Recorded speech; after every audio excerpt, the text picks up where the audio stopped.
আসসালামু আলাইকুম ওয়া রাহমাতুল্লাহি ওয়া বারাকাতুহু। সুপ্রিয় দর্শক শ্রোতা, আজকে মাযহাব সম্পর্কে আপনারা গুরুত্বপূর্ণ আলোচনা শুনবেন। অনেকে মাযহাব সম্পর্কে প্রশ্ন করেন যে মাযহাব এটি কোরআন এবং হাদিস থেকে আলাদা বিষয় এবং মাযহাব আমরা কেন মানব কোরআন এবং হাদিস থাকতে? এই প্রশ্ন তথাকথিত আহলে হাদিস শাইখরা কিন্তু আমাদের মস্তিষ্কে ঢুকিয়ে দিয়েছে, যার কারণে আজকে আমরা বিভ্রান্ত। আমাদের সাথে রয়েছেন মাওলানা আব্দুল সালাম সাহেব। তিনি আপনাদেরকে সংক্ষেপে বুঝিয়ে দিবেন যে মাযহাব কোরআন এবং হাদিসের আলাদা বিষয় কিনা এবং মাযহাব মানার জরুরতটা কি। আসসালামু আলাইকুম রহমতুল্লাহ বরকাতুহ। ধন্যবাদ প্রিয় ভাই মাওলানা শাব্বির আহমদ সাহেবকে। তিনি অত্যন্ত গুরুত্বপূর্ণ একটি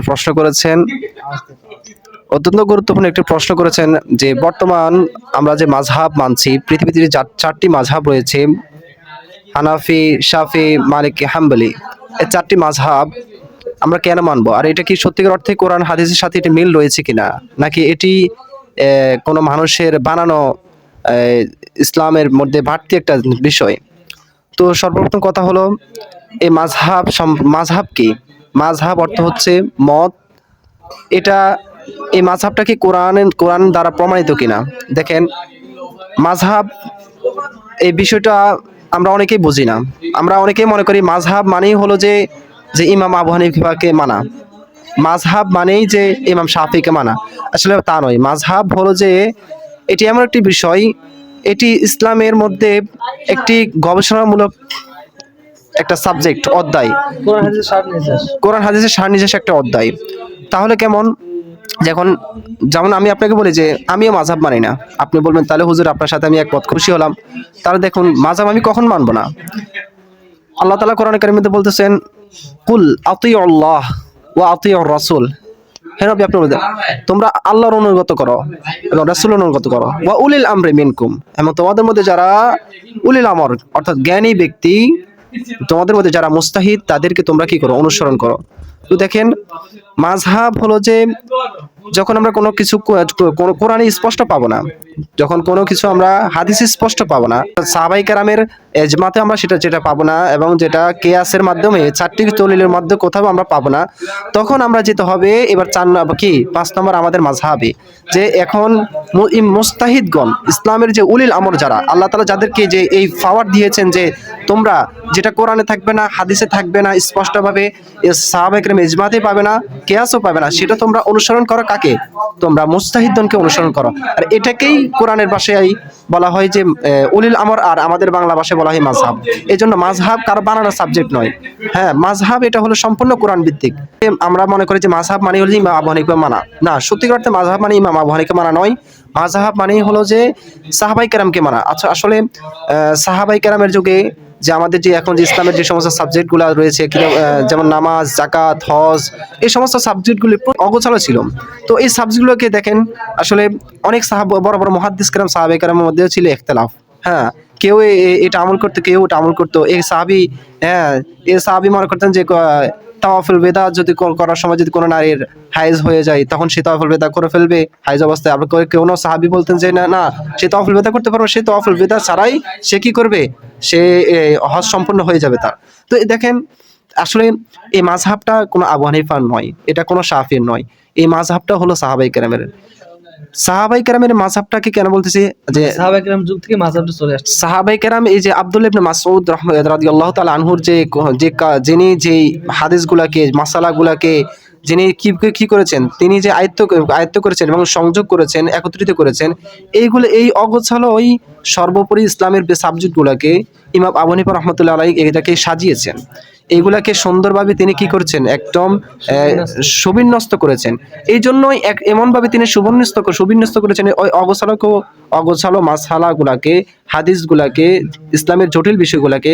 এই আব্দুল্লাহ ইবনে মাসউদ রাদিয়াল্লাহু তাআলা আনহু সকল বিষয়কে আবু হানিফা রাহমাতুল্লাহি আলাইহি সাজিয়েছেন। অতএব এই যে আব্দুল্লাহ ইবনে মাসউদ রাদিয়াল্লাহু তাআলা আনহুর মতকেই তিনি পরিপূর্ণ রূপ দিয়েছেন। এই জন্যই কি করা হয়েছে? এইটাকে হানাফি মাযহাব বলা হয়। যেহেতু যেহেতু ইমাম আবু হানিফাই এটাকে সুবিন্যস্ত করিয়েছেন। যেমন আমরা মনে করি, দেখেন যে কোনো দেশের সরকার যদি কোনো একটা কাজে হাত দেয় আর সেটা সে সম্পূর্ণ না করতে পারে, অন্য সরকার এসে যদি সেটা সম্পূর্ণ করে, তখন তার নামে সিল মারা হয়, তার নামে কি করা হয়, সাইনবোর্ড দেওয়া হয়। এটা কি করেছেন, এটাই যে মনে অমুক সরকারও কি করেছেন, উদ্বোধন করেছেন। কিন্তু শুরু করেছে কে? শুরু করেছে একজনে। তো যে সুবিন্যস্ত করেছে, সৌন্দর্য মণ্ডিত করেছে, যার হাতে শেষ হয়েছে কাজটা, তাকেই উপাধি দেওয়া হয় কি, এই যে এই বৃত্তির মানে ভিত্তি স্থাপনকারী। তো এই জন্যই ইমাম আবু হানিফার এটা কোনো তার মত নয় যে সে নিজ মত থেকে কি করেছে, সে নিজের ইচ্ছা মতোই মাসালা বের করেছে, এখন আমরা এটা মানলে গোমরা হয়ে যাব। বরং তিনি কোরআন এবং হাদিস এবং হ্যাঁ। সাহাবায়ে যে বরং তিনি কোরআন এবং সাহাবাই কেরামের নির্যাসকে তিনি সংকলন করেছেন এবং সাজিয়েছেন, এবং এইভাবে এটাকেই বলে মাযহাব। আর মাযহাব কিন্তু আমরা জানতে পারছি কি, যেটা কোরআনে পাবো না সবকিছু স্পষ্ট আমরা কোরআনে পাবো না সবকিছু, কিন্তু আমরা আহলে কোরআন যারা আছি ভাই, তারা বলে যে সবকিছু স্পষ্ট কোরআনে আছে। হ্যাঁ, তিবিয়ানা লিকুল্লি শাই, আসলে এখানে সবকিছু কোরআনে স্পষ্ট নেই, এটাই কোরআনের মুজিজা। সবকিছু যদি কোরআনে স্পষ্ট হতো, তাহলে রাসূলের হাদিস থাকতো না আজকে পৃথিবীতে। যে সবকিছু কোরআন স্পষ্ট নেই, সবকিছু আবার হাদিস দ্বারা স্পষ্ট আমরা পাবো না সবকিছু। এই জন্য আমরা ইজমা এবং কিয়াসের দিকে যেতে হয়। এই আর ইজমা কিয়াস, আর কিয়াস এটা মুস্তাহিদ। হ্যাঁ, এই যে কিয়াস মানে হলো মুস্তাহিদগণের কি, যে মত, ঠিক আছে। আজকে আমরা দেখা যাচ্ছে কি যে এই মাযহাব গুলাকে আমরা বিভিন্ন বিভ্রান্তিকর ভাবে শুনতে পাচ্ছি যে মাযহাব মানলে ঈমান চলে যাবে, কাফের হয়ে যাবে। মূলত মাযহাব হলো কোরআন থেকে, ওয়া উলিল আমরি মিনকুম, যেটা কোরআনে নাই, হাদিসে নাই, সাহাবায়ে কেরাম থেকে জীবনে নাই, সেটা তোমরা মুস্তাহিদ সাহাবায়ে কেরাম কিভাবে তোমরা কি করেছে, সেটা সেটা বিভক্তি করেছেন, মাসালা বের করেছেন, সেটাকে তোমরা অনুসরণ করো। এটাকে বলা হয় উলিল আমরি মিনকুম, এটাকেই বলা হয় মাযহাব। তাহলে আরবিতে হলো, আল্লাহর ভাষায় হলো উলিল আমরি মিনকুম, এটা হলো আরবি মাযহাব, আরবিতে মাযহাব। আর আমাদের বাংলাদেশের কি, তোমাদের ইসলামিক বিজ্ঞ যারা কি বলে, তোমরা তা অনুসরণ করো। কিন্তু আমরা মাযহাব মানি না। কোরআনে যেটা আছে সেটা আমরা কেন ইমাম আবু হানিফাকে মানতে যাবো? হাদিসে যেটা আছে স্পষ্ট, সেটা কেন ইমাম আবু হানিফাকে মানতে যাবো? মালিক সাহাবী মানতে যাবো? হ্যাঁ, যেটা সাহাবায়ে কেরাম ইজমা আছে, সেখানে কি আমরা আবু হানিফাকে মানতে যাবো?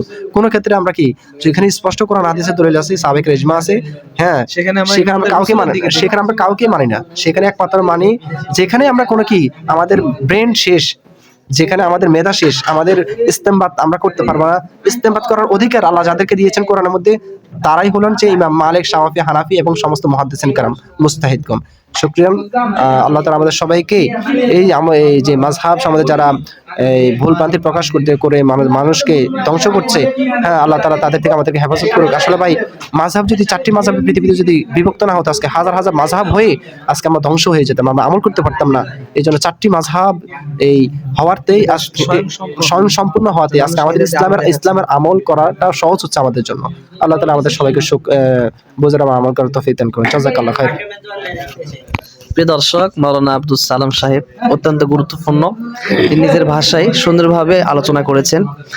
আপনাদের উপকারে আসবে ইনশাআল্লাহ। ভিডিওটি শেয়ার করে দিবেন ভালো লাগলে। আসসালামু আলাইকুম ওয়া রাহমাতুল্লাহি ওয়া বারাকাতুহু।